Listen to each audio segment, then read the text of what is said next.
Welcome to the Doctors Making a Difference podcast. We have Miguel Villagra here today, and I'm so excited to invite him to introduce himself and be on the show today. So, Miguel, do you mind introducing yourself to our audience? Absolutely. Thank you, Peter, for having me here. My name is Miguel Villagra. I'm a board certified internal medicine physician. I practice hospital medicine, telemedicine, and I'm actually a digital health advisor. And I have embraced coaching. I have a coaching program at the Doctor's Journey. I'm a certified life coach by the Life Coach School and also a positive intelligence coach through PQ. And I'm very excited to be here. Yeah, thanks, Miguel.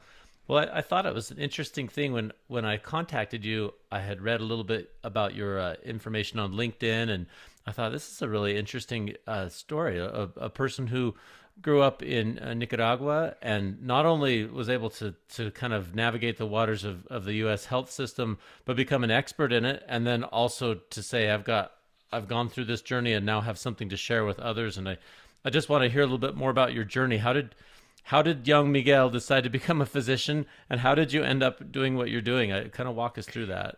Sure. No, absolutely. Yeah,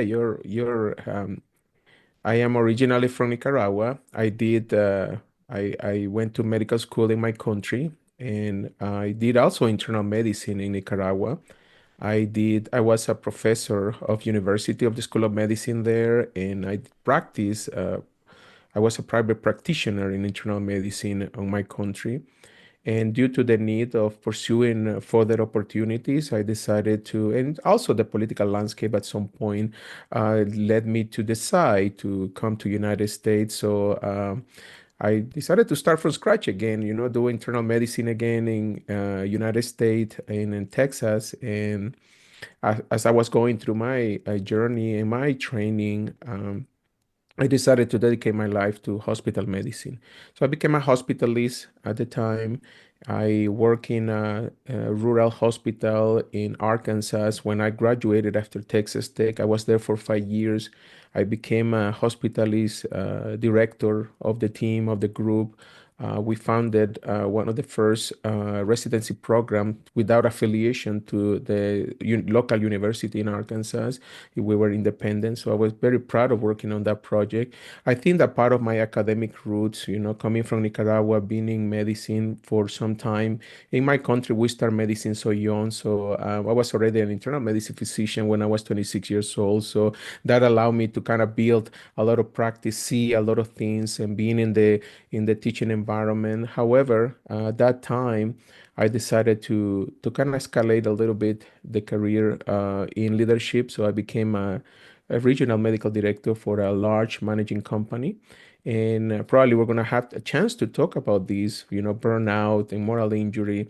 I, I, I actually got really burned out in that stage of my life and decided to pivot again into. That's when I came across coaching, when I was hitting the worst of my burnout symptoms. So I found coaching. I got a coach, which I still have, and that helped me exponentially grow. And I love it so much that I decided to become a coach myself and help other physicians.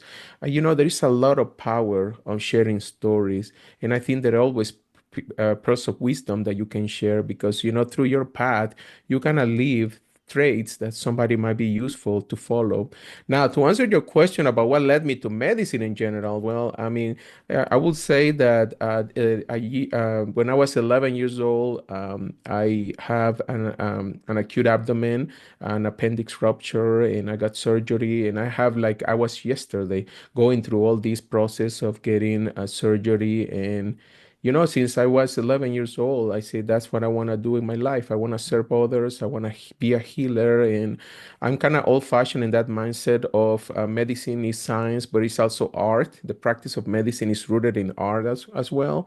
And I'm still, after 20 plus year, I'm still enjoy so much medicine. I'm still, although I do and went through an entrepreneurial journey and I have some businesses. I still do clinical medicine. I still see patients. I still enjoy doing it.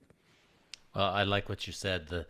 That I think when as I've talked to other physicians and reflecting on my own experience, I think I resonate more with being a healer than just about anything else. And I think the reason for that is when you go through medical school and training and you take all the exams and the board exam, I mean, there's just a lengthy process to becoming a physician to accumulate so much information in your mind.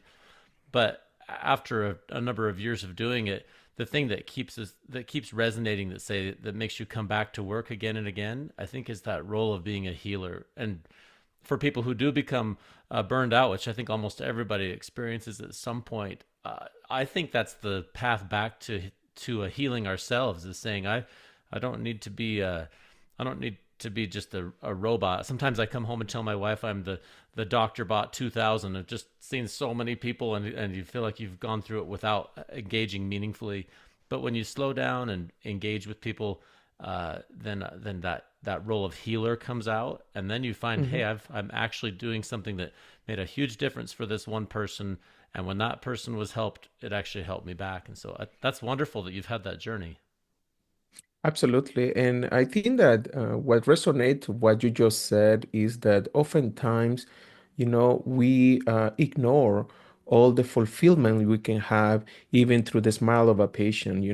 I call it the macro wins. In coaching, sometimes we feel like I know there is a lot of burnout, moral injury, the system, needs to change. There's so many things that we can talk about. However, one of the things that we often ignore is that we need to kind of celebrate even the minimal wins through our life, through our day, and be grateful of the opportunity we have to not only be here but being able to take care of others and help them. Now, on the flip side, I'm going to say that unfortunately, I always ponder this question, who comes first, the patient or the physician? And of course, we are well intentioned. We always the answer when I do these questions, I'm doing public speaking. I would say that at least 3/4 of the time, 75% physicians will say the patient comes first. That's why we went to medical school. That's how we were trained. But interesting, right? When we take care of patient and their family, right? When they care for this sick patient, we always tell them, please take care of yourself, right? Because you cannot care for somebody if you're not taking care of yourself. And that's the part and concept that I've been trying to kind of preach. And one of the things that oftentimes people ignore is that and we can talk about that in more detail, is that life is in the transition. And sometimes when you feel that something is not working, try to find a way to get help, right? And you mentioned community, and I totally agree with you. Getting to know people, getting to interact with people that can empower you and uplift you, it always very helpful. Have this supportive community. And I'm in multiple groups, and as I interact with them, I always aim for what I call not transactional relationship, but rather transformational relationship. People that I get to know, that I get to trust and uplift me. Of course, you have your family at the core of that team, right, backing you up. But definitely, it goes beyond that. We have colleagues, we have friends, and there's so many stories I can share with you of people that have been able to get and overcome burnout by just reshaping their career, going back to life in the transition and the pivoting of it. And I had to make changes to overcome my burnout beyond just having a coach helping me and guiding me. I definitely have to make some decisions about how I want to practice medicine. But, going back to the concept of the healer, it's interesting that I found myself at some point even almost giving up in medicine in the United States. I was so burned out. I was feeling so bad.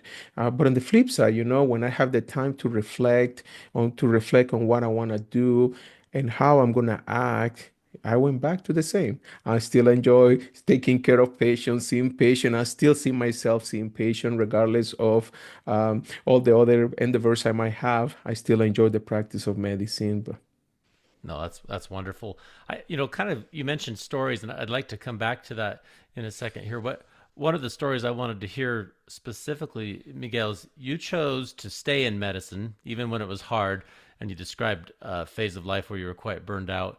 And I want to hear that story. How did you go from saying, okay, I've checked all the boxes. I'm an internal medicine doctor. I've led teams. All the things that physicians get to do as they go on in a career. How did you go from that to saying, okay, I found this path forward as a healer, but not only a healer of patients, but a healer of fellow physicians? I'm curious how that story transpired. Yeah, yeah. So I can go back to at the time I was in corporate as a regional medical director for one of the largest hospitalist managing company. And if I reflect back at the time, well, first and foremost, I was with the best intention. My idea is I will shape the healthcare system from within, right? I want to be in the decision-making table and so on and so forth, right? So that was my thought process at the time. But I actually went to this point where I was measuring my success only from my professional accomplishment. And if I go back to 2018, I was checking all of those boxes. You know, I have the position I want, I have the salary I want, I have I'm leading a large team of almost 80 physicians at some point in my career. But guess what? At that time is one of the times that I was feeling the worst. I was not taking care of my mental and more important, my emotional well-being. And I have struggled with anxiety. And you know, there is always this taboo around psychiatry and mental disease and disorders. And I always have some degree of anxiety that explode on those stressful times. And and to tell you at the root of the worst part of my burnout, I feel so bad. And I was ignoring at the time I had my two daughters were very young. I was not seeing them as much as I want. And I have. And I decided to quit my job. Okay. Literally, I quit my job Wow. in corporate without having a new job. I didn't even know what was going to be my next path. I only knew that I have enough to live for a few months until I make a decision. And I get to that extreme point. So the nice about when I was mentioning and highlighting coaching is the fact, and sometimes physicians don't are not clear about the concept of what that means. But the way I see it is when you have a coach, it helps you few things. One, it's good to have another perspective, right? But two, it's good to have somebody helping you, looking at yourself at the mirror and get to that point of clarity of deciding what you truly want. And I understand how much one of my core values was some degree of freedom on my schedule. That, of course, as you can think about, you will never have if you are in those type of position, right? Which is nothing wrong with that. Okay, there are people that love and enjoy navigating those waves and go for it, right? So, but I just realized at the time that I was not necessarily that was not the best fit for me. And that's when I start going through all these massive mindset change that instead of mindset, I like to call it mind shift, right? Is that way where you can kind of get to that point that you know that change is possible, grow is possible at any given time.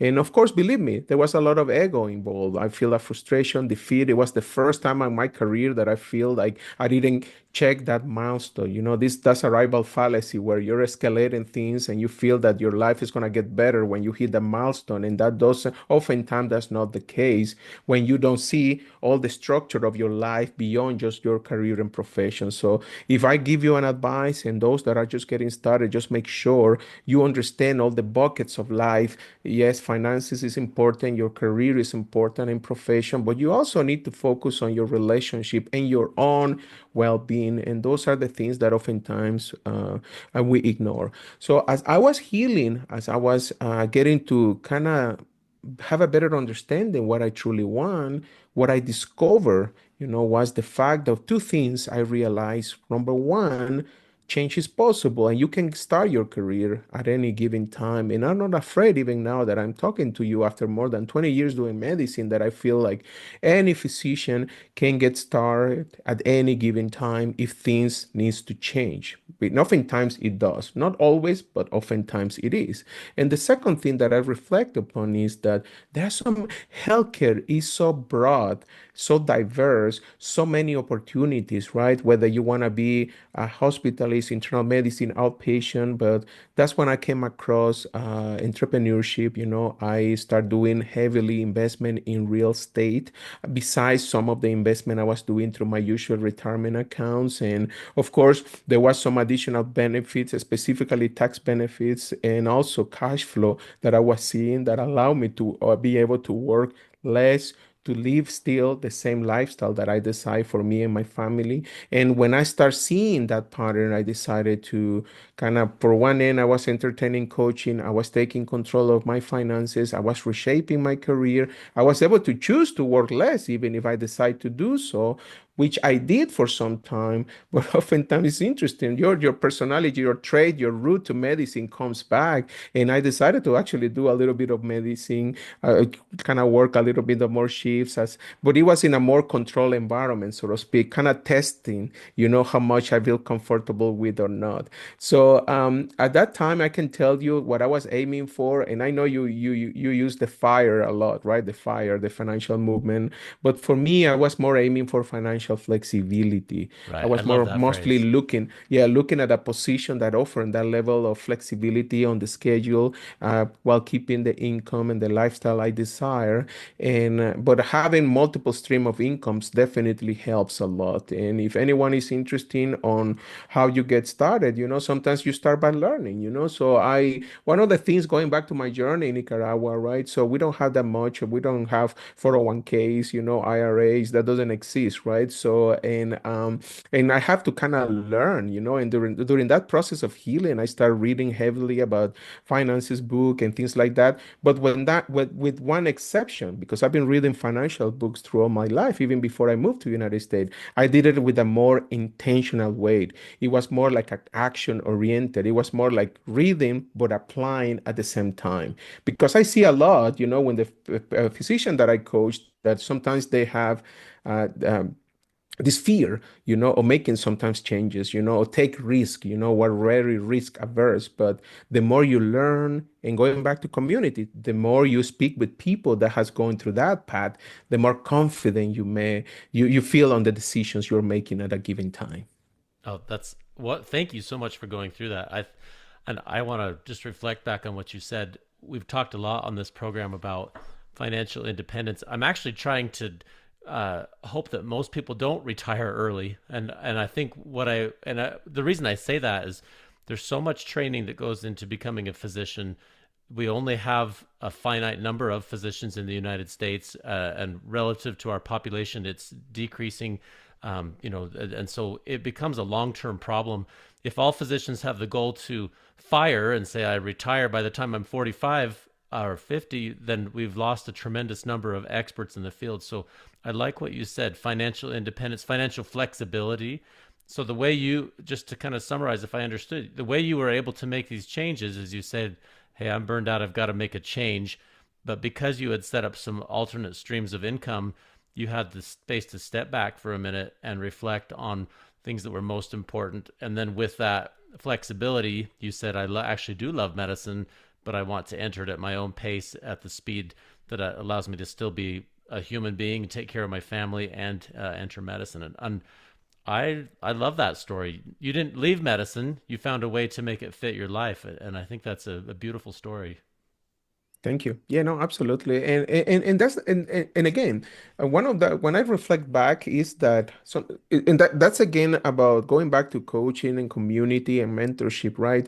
You want to open your perspective to what is out there, because the problem is when we talk about when a physician or a healthcare provider is burnout and dissatisfied, they have a very narrow view of the situations that they're going through, and they feel basically without any hope that there are some other options. And I'm here to tell you, options are so broad, and just this is just a matter of kind of getting to that point, as I said, of clarity to understand at a given stage of your life what are the priorities, what are your values, what are the things, what is your vision for you, for your company, for your work, and for your life in general. And um and it but it requires time, Peter, and that's one of the things that we cannot ignore. And oftentimes I have these questions, sometimes when I have some physicians that I'm coaching, right? I read X or Y book, and because of that, that's called the comprehension trap. The comprehension trap implies that you feel that because you know something, that's enough, but you fail to apply those concepts. Going back to what I was telling you about reading finances and things like that, but I read for a long time about finances because I was interested. We didn't have that back in my country, but I never took action. I never took action. I was just kind of getting in the concept, and that's it, right? So, and that's what I encourage people kind of get to learn and know more and understand that again, healthcare is so, we're going through a very interesting pivotal moment, right? Where all these technology changes. I'm surrounded by innovation. I'm being so grateful to have the opportunity to advise some digital health companies that are kind of improving workflow for physicians in different areas, including using artificial intelligence. And the reason I came across all this group, it was precisely that were my intention to learn and grow more as a coach, because oftentimes I have physicians come into my program and they were like, okay, I feel better, but what is coming next for me, right? And I was trying to just connect them with people that is doing things that they might be interested in or might be within the zone of genius of them, and they can be an advisor or a consultant and things like that. And I'm being so grateful because I became a advisor myself, and going back to medicine, going back to burnout, I think we need more physicians getting involved and spearheading all the technological advancement that we're going through in these pivoting moments. We need the physician involvement at the early stage of any startups. And that's kind of what I've been preaching for the past, I would say, year or two. I shift a little bit from focus on burnout and going beyond burnout. I was focused on what I call a career transformation. See your horizon, see your opportunities, and see what things might fit your lifestyle or the interest that you might have. Peter, do you know that, I mean, most like almost like 60-70% of people in don't know even what they're passionate about, because the reality is our life right now is rooted what into our phones, right, into the scrolling of social media and into our email inbox, which I can say that I fell in that one. So and we get so many distractions that we stop reflecting on what mattered the most to us. And that's what I kind of like about having these conversations, because some people might find useful or even eye-opening, right? And making them reflect on maybe this is something that they might need to entertain for a change. Today, I'd like to highlight a product that makes sense for physicians. These shoes are called the Stand Plus comfort shoes for extended standing. A lot of shoes are made for athletic purposes. These shoes are specifically made for standing. They're lightweight, they're slip resistant. They actually have one product line that is oil resistant. And it makes a lot of sense for people who work in hospital or clinic settings where we're on our feet for a lot of hours every day. Go to www.standshoes.com/discount/doctors, DOCTORS, to get a 15% off discount between now and May 13th, 2025. Thank you. What would you say to someone who, they've gotten to that place? They say, okay, I am a few years out of residency and I feel burned out. I'm not finding the joy in what I'm doing, or I find that the repetition is no longer engaging, or I feel the system is not interested in me as a person, and I just feel like I said, the doctor bought 2,000. How would you tell that person as they contemplate a career shift? How would you tell them to manage the moral injury and then Mhm, also this kind of affront to your ego? Like you've kind of built this mhm, identity as a physician, and in some ways I think people feel like, well, I'm letting the system down, or I'm letting people down, or I don't know quite who I am if I'm not this right. physician. And it's because it's such an all-encompassing, absorbing process to become a physician.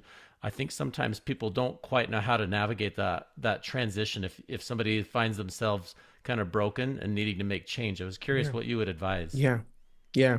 Well, the first, I wish people don't get to that extreme, but unfortunately, oftentimes that's the case, right? So, and through my life, when as I was recovering and healing from my burnout, I put ground rules, about the things that going back to priorities, right? So I'm going to give you an example. One of my priorities is have dinner with my family every single night. There is no job, consultant, clients that will come to me, no matter the amount of money they will offer me, that will break that rule. And that's what I call a non-negotiable. The problem with physician oftentimes is we don't set boundaries, right? We have the best intention to help. We have the best to help. We want to help the clinic. We're short staff.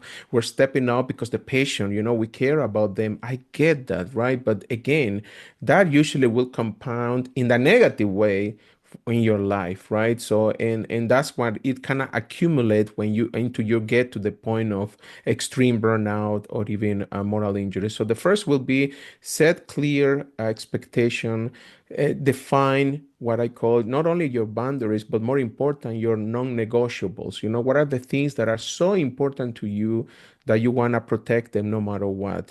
So now, of course, you don't know what you don't know, right? So that requires a lot of time and reflection. For my time, as I was telling you, I was checking all my boxes. I feel that I was on fire, right? I was escalating the corporate ladder. I was doing all my milestone in my career. I was checking them all, right? But I was ignoring relationship, that were so important as a father, for instance, right? And things like that. And oftentimes remember that things change, right? Change in life. You might not have kids now, but you might have in the future, etc. The second thing, I sympathize because the first is that you need to be understand, well, I've been there, right? So, and I like to listen to you, right? So tell me your story. So sometimes people expressing sometimes, besides expressing frustration, but really expressing how you feel, which is not the same. One thing is just the complaint about the workflow, the census, but sometimes you don't truly even get to understand what is your true emotional state. Are you afraid? Are you overwhelmed? What exactly is your emotion? And just sometimes by sharing that and somebody listening in a comfort and safe space, that also helps. That also, I'm not saying that the burnout will go away just by sharing, but definitely has some degree of it help, right? The other side of the coin is that you need to um, kind of understand what stage of your life you are at, right? So, and I like to do what I describe is two things. I try to do what I call a career portfolio, okay? And that not only includes your training, your degrees, or your fellowship, but also includes your skill sets. What are your strengths? And usually I suggest to double down on your strengths, and you might find things that somebody needs that you didn't even know about, okay? And the other thing that I will say is that one of the things that I came across myself also, although I still enjoy doing medicine, is to be rooted into I call the physician persona. We feel like because you're doing this specific practice with this specific population, with this specific employer, that's all we can do. We almost root our identity within that framework. And I'm here to tell you that that's a fallacy. You can definitely reshape, not only reignite, but reshape your career at any given time. And for me, like I get into entrepreneurship into a very, I would say, not typical, situation. I did it later on my career after becoming or overcoming burnout and things like that. And the last but not least, I will say that oftentimes burnout comes not for overworking but for under recovering. And I see that a lot in young physicians. I have coached, I've been grateful to coach fairly young physicians, and oftentimes they're focused on kind of getting to this idea of fire, of financial, freedom, or pay their student loans and things like that, right? But I'm not saying that there's nothing wrong with that, but at the expense of your emotional and psychological well-being, usually again, it will compound and it will come back to chase you at some point sooner rather than later. And that's what I was saying in the beginning. I hope you don't get to that point. You understand that when you need help, you need to seek for it. And that's finally the last message I have. It's okay not to feel okay. What is not okay is not to find help. or try to find it. Yeah, no, I want to reflect on that for a minute. I thank you. Those are really good practical tips, and you're right. You hope that nobody gets to the place where they are broken. But you described that yourself to the place where you actually quit the job and you said, I have to change.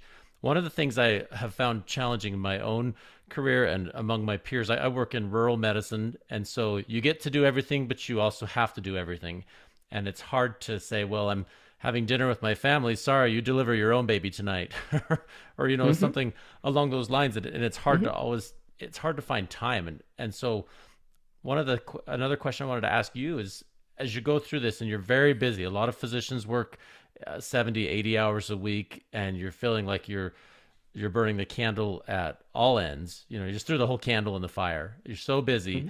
and it's hard to find time to balance the need for eating and sleeping and family, and work can be all consuming.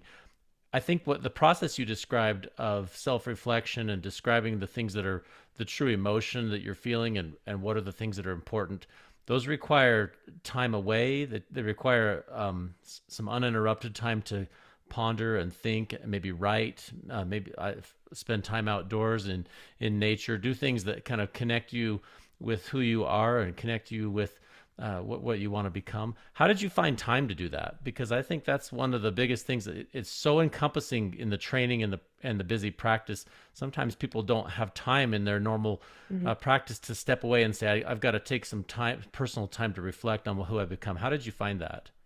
Yeah, no, absolutely. I will say there are many layers, to this question. And by the way, I hear that a lot.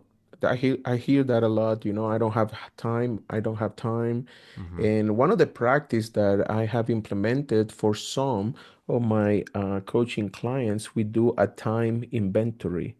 We get them to log each hour of their day from waking up to going to bed and see what they're doing with their time. And believe it or not, you will find what I call wasteful time, a lot of time that you could use for something that might be more meaningful. And I'm going to give you multiple examples.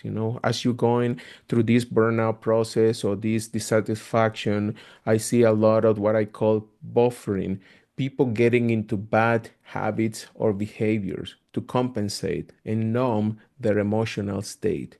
So, and oftentimes, I come across sometimes healthcare workers and everything that are spending time on things that unfortunately, of course, distract your mind from what is important, but definitely doesn't help, I mean, overall. And I encourage anyone to spend some reflection, but really, it's not just about thinking, really, it's about action. Really get to log hour by hour where you spend the time the most. And then you see if what you're spending most of the time match what you want to do with your life or not. And there is a lot of power because it's not about how I feel. I feel dissatisfied. I feel burnout. I feel tired. No, it's not the same. I'm making it more objectively, right? So now, I love journaling, and journaling has been a big helper. And you can be creative or kind of thinking out of the box, right? Right now, you can use voice memos. You can, I mean, record while you're driving. There's so many tweaks that you can do to implement all these time of reflection throughout your busy schedule. Okay, and it's just a matter of sometimes you need to be a little bit creative, right? So now, without taking a detour on the question, I do want to mention going back to technology, going back to the future, going back to healthcare innovation. I can tell you that there are so much new technology that will help us leverage some of that time that we spend on things like building relationship with our patients, some sort of communication. There's a lot of offloading that we can have with some technology, and maybe that might be the solution to the predicament you're going through, right? So right now, I'm going through the process of implementing an AI scribe tool in one of the hospitals I work with, and we're making some research and see how much time we're wasting on the implementation, but ultimately saving in the time the physician have by saving in the documentation, typing or dictating a microphone, etc. So those are things that when you combine all of it, it became something that you see more opportunities, right, for it.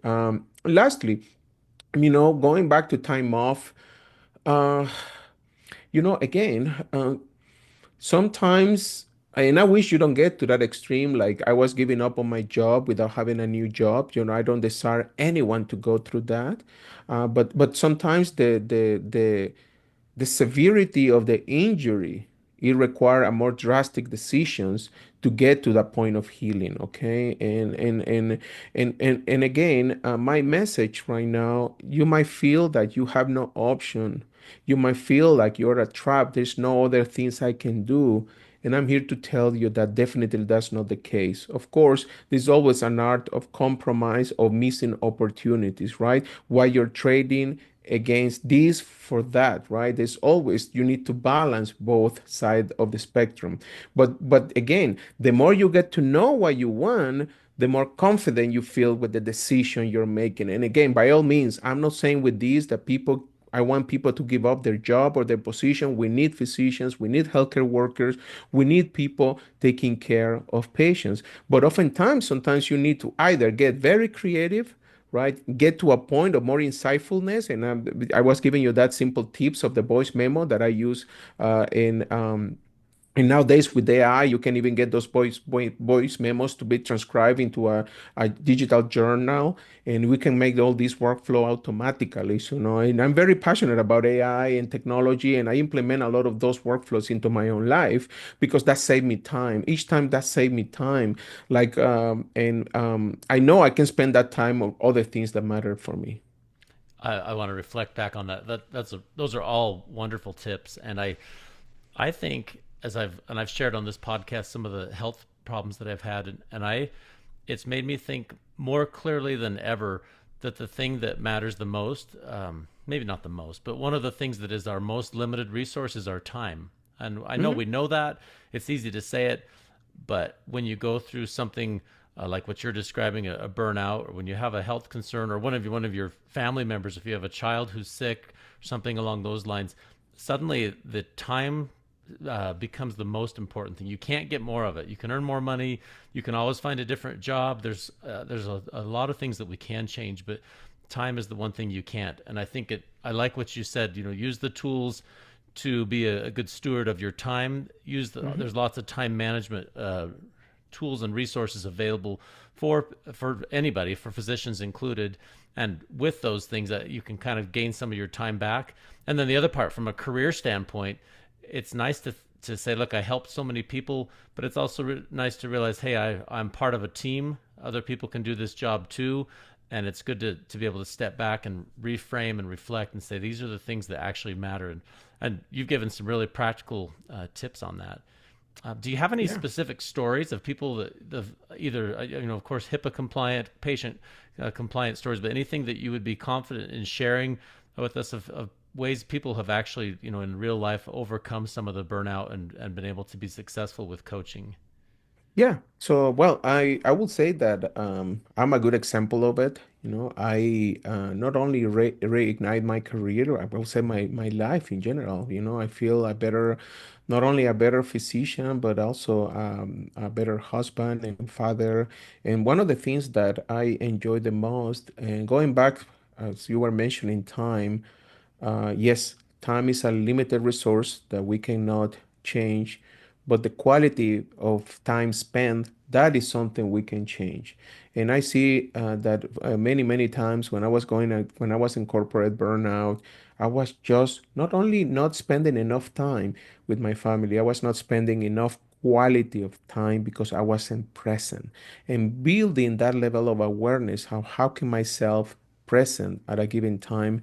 And that's what I like positive intelligence because the concept I usually share goes like this is that idea of and I have teach this to in different settings with different groups is first to get to at this level of self-awareness, of your inner critic and your inner wisdom, which is the saboteur and the sage. And the more and you make through minimal, very simple exercises or what I call mental breaks, your mental break peel through the day, it help you build resilience and actually help you at least not defeat, but kind of manage some of the burnout symptoms you might going through. So, but more important, the experience I have is that helps you build more presence.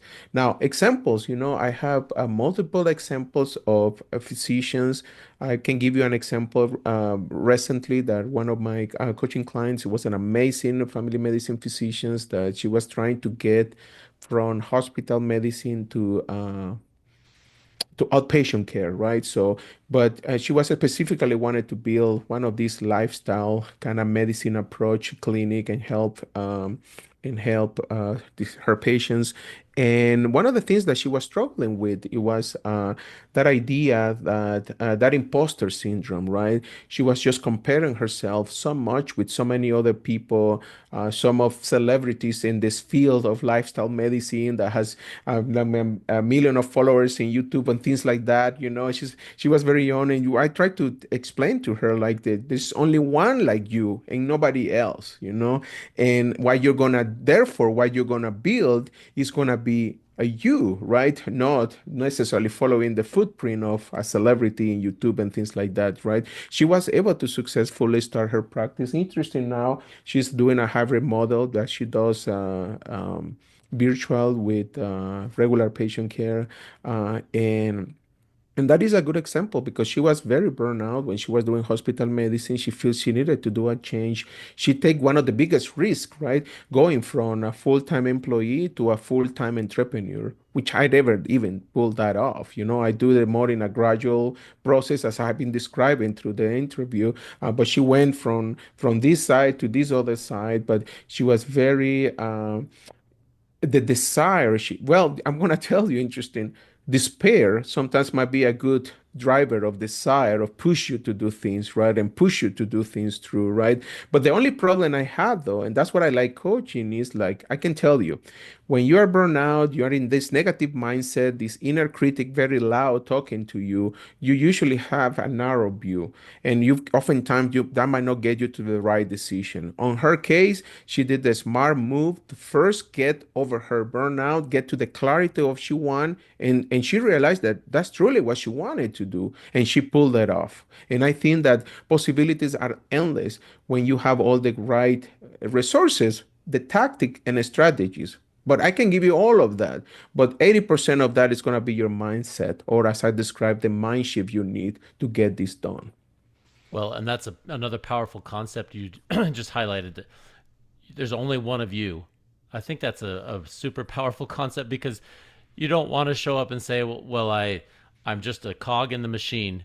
It's better to say, I have a specific gifts and opportunities and talents, and they didn't hire Dr. X, they hired me, and I think that's a pretty powerful concept on that person you just shared. Rather than saying I have to be the YouTube star or I have to be the best doctor compared to somebody else, it's better just to look at yourself. They say that what's the phrase that comparison is the thief of Comparison is joy, the thief of joy. and Yeah. it's totally true.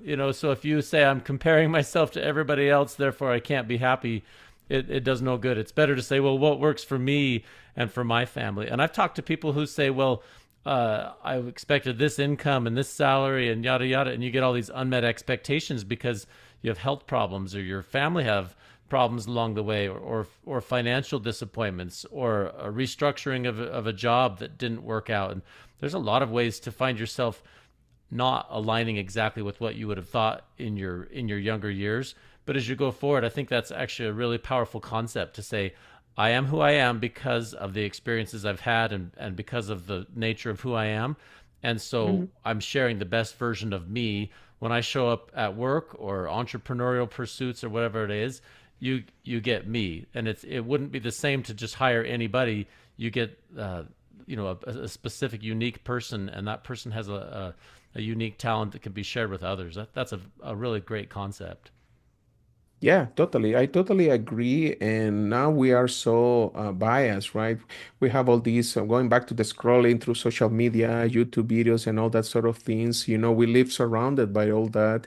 And the reality is, to me, even I advise this when I'm working with entrepreneurs trying to build their businesses or their brand is that I always tell them the biggest currency you have is your uniqueness, right? Because there's, as you said it right and nicely, there's only one of you. It's true, and I think that in this identity crisis, an existential vacuum that we're going through, that was described by Viktor Frank, because it's true, people don't even know what they want or they're passionate or they're interested are.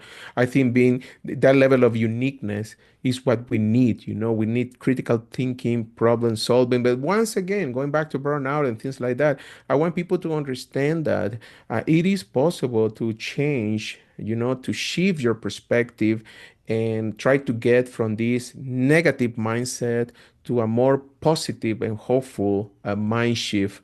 And that's an invitation that you can have at any given time to anyone. By the way, Peter, no matter what the struggles or challenges you're going through your life, we always in when I'm talking about positive intelligence, we talk about the how you can turn any challenge into a given opportunity. And I know some people might say, how is that even possible? If I'm feeling so bad, so dissatisfied, I don't like my boss or my team or my job or my salary or the census.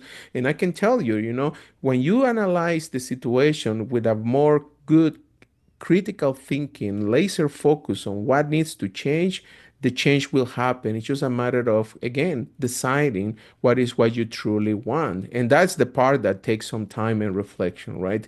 If you use rules like the 80-20 rules, you will know that 20% of what you, 80%, 20% of what you do will compound in 80% of the results that you want. But the wisdom is to know what is that 20% of things, right? You need to get to that point of clarity, right? Are you in the 80 or are you in the 20%? Wow, that's great. The other, I just wanted to think back what you said a few minutes ago. You made this career change, and you've described others who've made career changes or modifications. But one of the ways that you were able to do it is you developed multiple streams of income, and so when you quit the job, it's not because and you didn't lose everything. You said, well, we'll be okay. We'll be able to go forward. What would you say to a young physician or even an older physician who wants to have multiple streams of income? How do they start that process? Because it sounds nice, but it's hard to actually begin that process and have the courage or the confidence to be able to engage in other things besides just seeing patients and earning an income, which is what we've all trained to do as physicians. Absolutely, yeah. I think it takes going back to it takes some time to design your financial plan, and I will underscore that you need to spend enough time to kind of get to understand what stage of your life to decide what the best decisions are. Personally, I always use the rule of living below my means, right? I always have done more money than I was spend, and I've been an avid saver naturally just for the consequence of the first, right? But I was a good saver, but I was not a good investor, right? So that's the part, the trade that I need to learn by going through different courses. And I invest, by the way, a lot of not only on reading books, I took some additional courses to learn about what a syndication is, what is real estate, private equity, so many, many things that it took me some time to kind of understand. But as I was learning, I was applying, okay? Now, going back to the question of multiple stream of incomes, I would say that the way I see it is physician needs to understand, and I think COVID opened our eyes that there is not you cannot take anything for granted. Your Right. job, where even not only our life, but unfortunately, even your our jobs ended up being at stake, right? So, and going through all these changes that healthcare is having right now, is you can take a given that you're going to have this specific position where you are at. So I see it as a way that the urgency I see on multiple stream of incomes come based upon the idea of you need to have a backup plan. Okay. And it takes some time. And remember the power of compounding, right? The early you start, even if it's a small amount, at any stage of your career, it will compound over time to your advantage, right? And I've been reaping off those benefits. Now, of course, you need to understand what is your the level of risk that you can tolerate. And that is crucial because each of us is different, right? The people that be more aggressive, more bold on what they're doing. I am more in this defensive side. I'm not that much a speculative investor, although lately, as my wealth has been growing, I feel more the opportunities to use some of my portfolio more high risk investments and specifically angel investments, which is one of the highest risks you can consider, right? Because eight in or seven of 10 startups will fail, but one or two or three even, you probably need only one that would be probably the next Apple or Amazon, and you put your eggs there and you're done with it, right? So, but I will always recommend to start with the basic, right? Understand the stock market, understand, of course, your the opportunities you have for tax shelter investments are important. So, but I think over time, of course, there's nothing wrong to get help, as long as you can get a good financial advisor, a fiduciary financial advisor that will be in your best interest, not his interest, because by the way, that's one of the things I can share with you. Sometimes learning from my mistakes. In the beginning, as I was learning, I didn't know much. I get not good financial advisors, and physicians at high income, we're exposed to that, and we need to be extremely careful selecting ones that really, really are behind our benefit and not their own. So I kind of brainstormed different things, but ultimately each of us has different priorities, different risk tolerance, and you need to define the best financial plan for your specific situation at the given time and your current conditions. And that would be my ultimately my advice. And it does take time, but you can do it. If this Nicaraguan guy who immigrated in his early 30s could do it, I'm sure you, very smart physician growing in America, you can do it as well. That's good advice. I think that I like what you said. It's just practical. Start where you're at. The investment part of the investment is your time and your understanding of the material, so that you're not just investing your money, throwing it blindly at something, but start with something simple. Specifically, one of the simplest tools is to live below your means, live on less than you make, and then put some aside, even in fairly simple tools, just like a Roth IRA when your income allows it, or put it in an S&P 500 index fund or something that's going to give some return on your investment. And then as you gain more insight and more knowledge, you can branch out a little bit as you have a little bit more risk tolerance because you've built up a nest egg. But I really appreciate you sharing that, because a lot of people talk about this in theory, but you actually did it. You were able to make a career shift, and I would argue that part of the reason you were able to make that, because it sounded like it needed to be made, is because you had played your financial game well enough that when that time came, you wouldn't leave your family destitute at the time of making that decision. And I think that's admirable. And I like what you said. If a man from Nicaragua that moved here in his 30s can do it, hopefully anybody can learn that. And that's humble of you to say that. I'm sure have done a great job. But that's quite a statement. It really is. Thank you. Well, Miguel, this has been fascinating. I have loved this discussion, and I think this is very relevant. And a lot of people will go through this, and I found that burnout and self definition comes in waves, comes in chapters. When you're before you're married or before you have little kids, and then when you have children, and then later on in life, just different chapters. You have to re-engage in this process again and again and understand who you are, and specifically how are you going to be a steward of the time and resources you've been given specifically. And all the advice you have given us has been fantastic. Do you have any other parting advice or final inspiration or wisdom that you'd like to share with the group? Yeah, I will say that remember that, I mean, life is in the transition. That will be number one. And we're going through different stages of our life, and we need to be prepared to navigate and navigate the ups and downs of life. The second thing is that remember that if you feel that something is not working and a change needs to be made, don't hesitate to try to get help. Resources are existent. For many, many years, due to ego, due to the same mindset of we're warriors, it's being vulnerable is a sign of weakness. I never seek help, but believe it, there are plenty of help out there, and definitely I will encourage anyone. Brené Brown on her book, Daring Greatly, she mentioned vulnerability is a strength. It's definitely not a weakness, right? So the third thing is remember going back to uniqueness. Authenticity is the new currency. And there's only one of you, and there's so many, many opportunities out there for you, and the ones that are ready to seize those opportunities. I work with different healthcare startups that are doing different things, cool things, that are reshaping the future of medicine. And lastly, I will say that I embrace coaching. I have a coach myself since I was in my times of burnout back in 2018. So now time flies, it's 7 years now.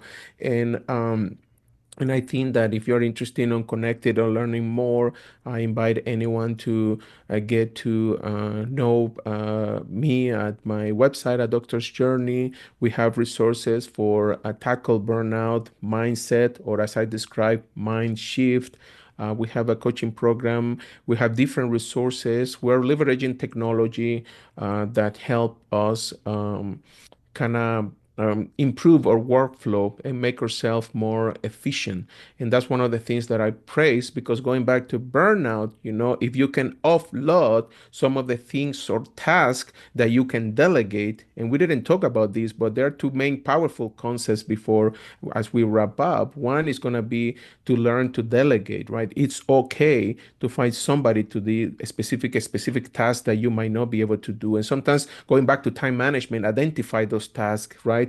Early on. And the second thing, the more powerful one that technology is bringing is automation. What of these tasks you can actually automate? Like I was telling you, the best example is journal, right? To keep myself consistency, I can do an audio record of my voice, and I can transcribe that into a digital journal that I can recheck whenever I want. So I think that as you learn how to use and deploy all this technology, more opportunities to offload and focus on what matters the most. And remember, we're only one life, the one we're going to have, and we are very limited in this journey. So enjoy every single life and be grateful for the life you have. Thank you. I'm going to remember that, Miguel. Authenticity is the new currency.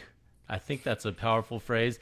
And you are only one. You only get one life to live, and you only get to do it once. And so that's a powerful concept to think about: time management and authenticity to be the best version of yourself. I have loved this. We'll wrap it up here, but thank you so much, Miguel. This has been fascinating. I think our viewers will love it. I've really enjoyed the interview, and I appreciate you taking the time to do it. Of course. Thank you, Peter, for having me. Thanks for tuning in to the Doctors Making a Difference podcast, and thank you for what you do to help your patients and your community. Your work truly helps so many people. We produce this content to help you have the tools you need to stay in medicine and to highlight the amazing work being done by physicians around the world. Please check out more of our content on our website, doctorsmakingadifference.com. Also, please follow, like, or subscribe on your podcast player or YouTube channel and give us a 5-star rating. It really helps spread the message. Finally, if you'd like to be a guest on the podcast, or if you'd like to nominate someone to be a guest, please visit the website or email me at admin@doctorsmakingadifference.com. See you next time.